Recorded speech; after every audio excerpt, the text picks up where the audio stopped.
Good morning, YouTube pipers. I have dispensed with my sign because it's just too heavy to hold up. Right now, I was going to light up a pipe. It's my Rossi, I can't even read it now, Rubino Antico. Does anybody know what that means? And I am about to smoke J.M. Boswell's Christmas cookie. I got a bag of that last month,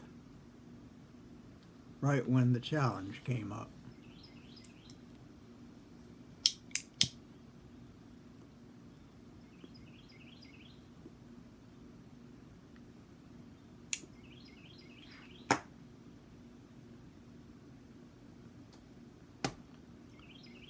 I tell you, I had it right here, not more than 2 seconds ago. But old Sherlock, there he is. He's hiding. Sherlock is hiding.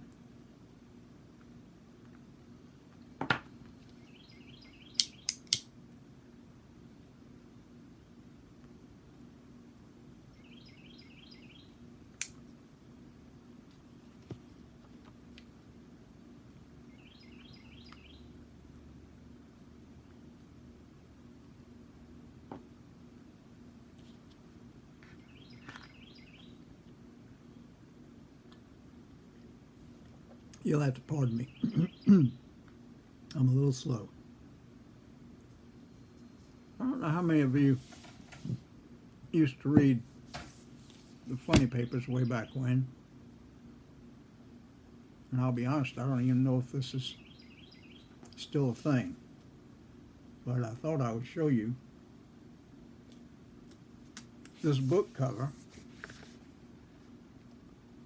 so that you know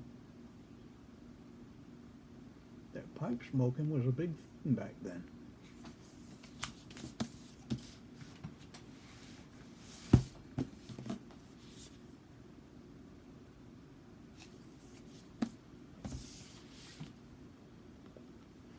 Terry and the Pirates, that's Milton Caniff started that, and that should have been his property, but the newspaper he was working for said no, it was not his property because he had signed a contract. Anyway, he drew the strip for six years? Maybe it was longer than that. From 38, must have been 30, well, from 1937 to 1946.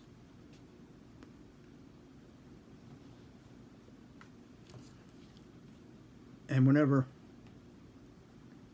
he left, somebody else took over. I don't know who did, but after that time, it was no longer Milton Caniff's property. I only collected those done by Milton Caniff since it was his property. From that, he went next to Steve Canyon, which he made sure was his property. You may be familiar with Steve Canyon, I don't know. Anyway, that's just a little bit of comic history, not much, but I enjoy comics and I enjoyed that strip. And that's why I collected those books.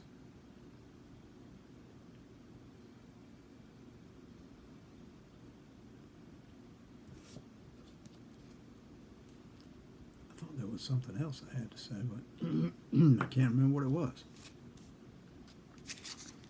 Anyway, now that the challenge is over, and we can smoke anything we want, I've jumped from Velvet to Christmas Cookie to Cult Blood Red Moon, and what was this? Sir Walter Raleigh. I had a bowl of Sir Walter Raleigh last night.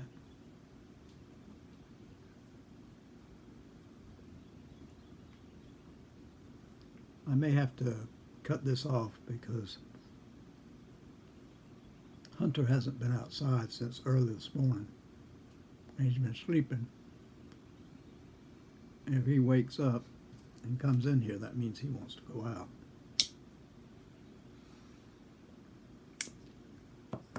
I had to go to Publix grocery store this morning because it was geezer day, which means that geezers get 5%? 5% off? Yeah. So for $120 worth of groceries, I think I got $5. I saved $5. But I reckon any amount that you can save is good.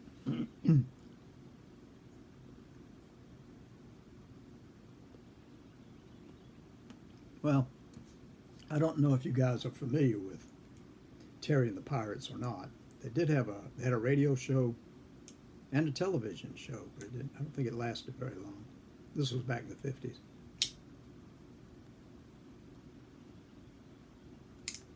But you all know Superman, and Superman was a big deal.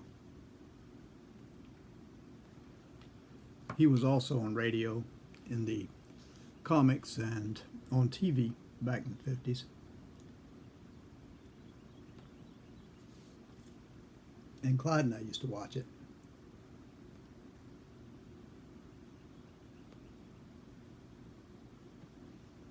We were watching it one afternoon, and it went off, and we were saying, up, up, look, up in the sky. It's a bird, it's a plane, it's Superman. And he said, let's go outside and look, see if he's out there. I said, he's just a comic book character. He's not real. He said, well, we can go look.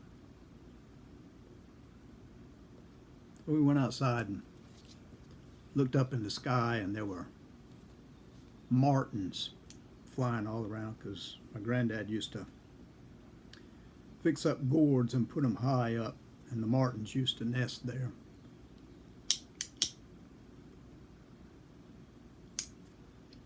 You could see the gourds just above the roof of the garage, right there on the side of the house. Now the back door, we came out, and the garage was situated over here, and the yard was right in front of it. Chinaberry tree and a weeping willow tree over there. And he was looking up, and he was looking up at the martins, and he said, I got an idea.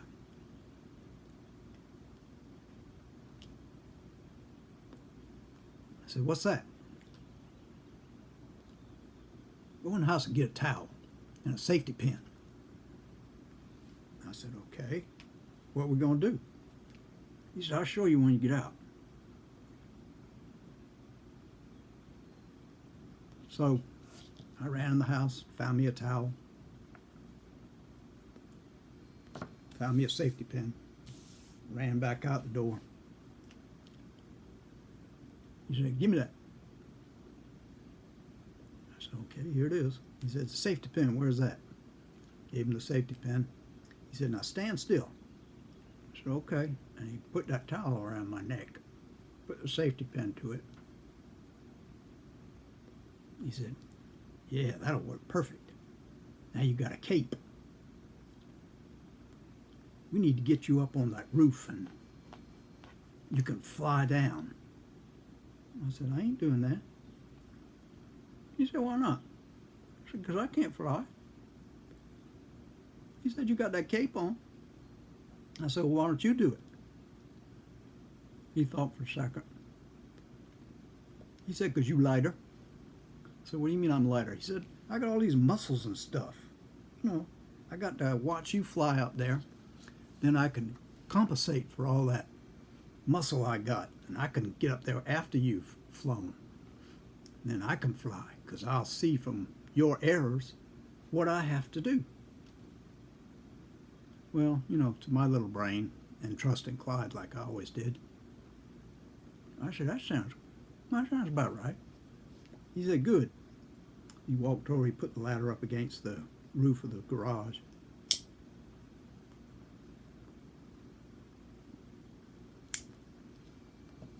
He said, now, all right, go on up there. Climb up. I said, I'm not going up there. He said, then how you going to fly? I said, I'm not going up there. If you're not going up there, I'm not going up there. He said, I got to stay down here and watch you fly so I can figure out what I have to do when it's my turn. I said, well, I don't care. I'm not going up there. He said, what are you, a baby? I said, maybe so. But I ain't going up there if you ain't going up there. So he said, go on up the ladder, and I'll hold it steady for you so you can get up there, and then I'll come up. So I got about halfway up and looked down at the ground. It was a long way down to me. I mean, I wasn't very high. I was only about, what, 3 foot tall, if that. And I said, I'm not going any further. He said, go on up, get on top of the roof, and I'll come right up, I promise. So I said, I'll try.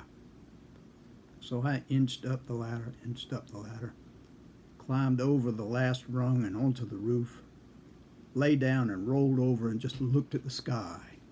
It was all blue and way up there. But so was I. I was on the roof on the garage. I yelled down to Clyde, didn't Granddaddy say we weren't supposed to get on this roof? He said, don't worry about that. I went under there and looked at all the things under the roof, and there's nothing under there that's weak, and you won't fall through. I said, but Granddaddy said, don't worry about that. It'll be okay. So I just lay there and looked at the sky, and he came running up the ladder and jumped onto the roof and walked over to a portion near the edge over there. He said, now this is where you have to stand. I said, stand? I ain't standing. He said, how are you going to jump off this roof if you don't stand? I said, I don't know that I really want to do this. I don't know. He said, come on, come here. You worry too much. So I walked over there where he was, and I kind of sat down with my knees up against my head. He said, well, you got to stand up for this. And I said, I don't know about that. So I stood up, and the breeze caught that towel that was on me, and he said, look at that. He said, that thing's flying just like a cape. Boy, that's going to help you when you're flying off of this roof. I said, Clyde, you sure I'm not just going to fall down there and hurt myself? I said, I don't see how I can fly. He said, that towel that you got on that's like a cape, it's going to help you dynamically, and you're going to fly over to that Chinaberry tree.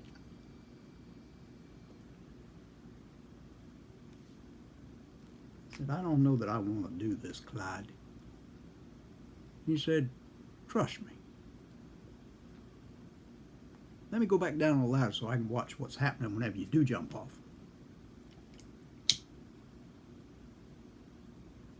So I sat back down because it was making me dizzy looking down at that grass. Must have been, what, 6 foot down? Anyway, he got down there. He said, well, you going to stand up and get ready? I said, I don't feel comfortable doing this. He said, come on, just stand up.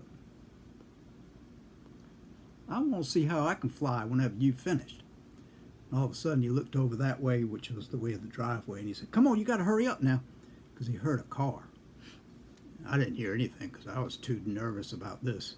And I was getting near the edge, and I was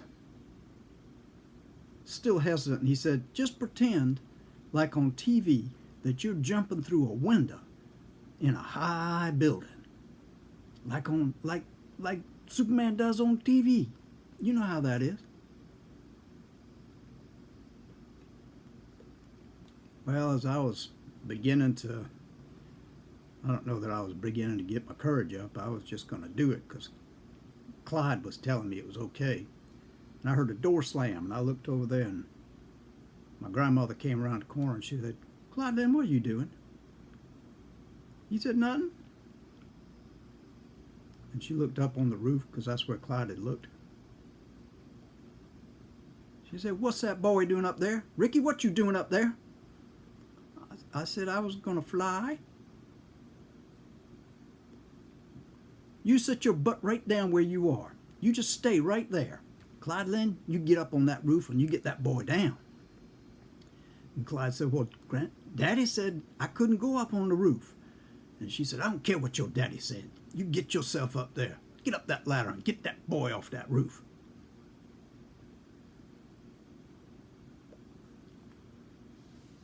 So Clyde said, yes. And came up there, walked over to where I was, said, give me your hand.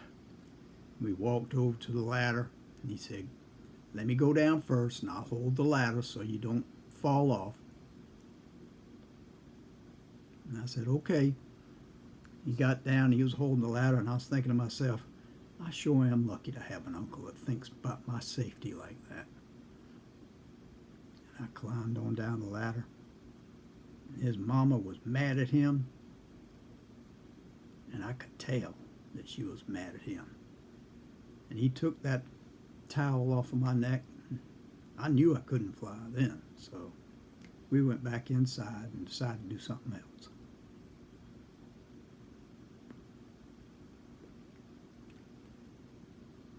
Anyway,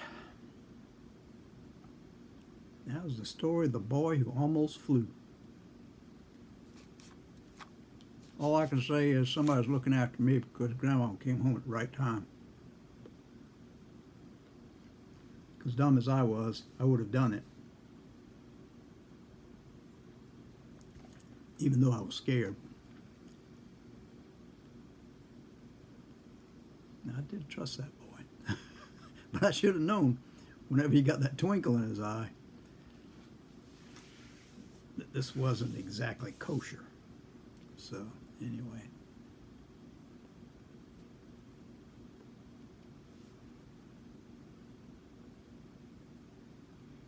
Still think back on those days with warmth, and even though I was in danger and didn't realize it, and I don't think he really did either, because he was young too. He just thought we'd have some fun. We didn't understand what danger was back in those days. So wonder we all lived. Some of the things we did.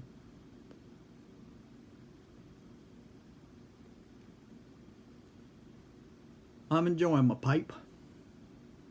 I kind of like this pipe. It's got a small stem and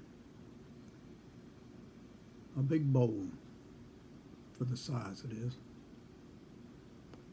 And I put one of these rubber tips on it because I find my old teeth can clamp down easier on it with that rubber bit on there because it's a cushion.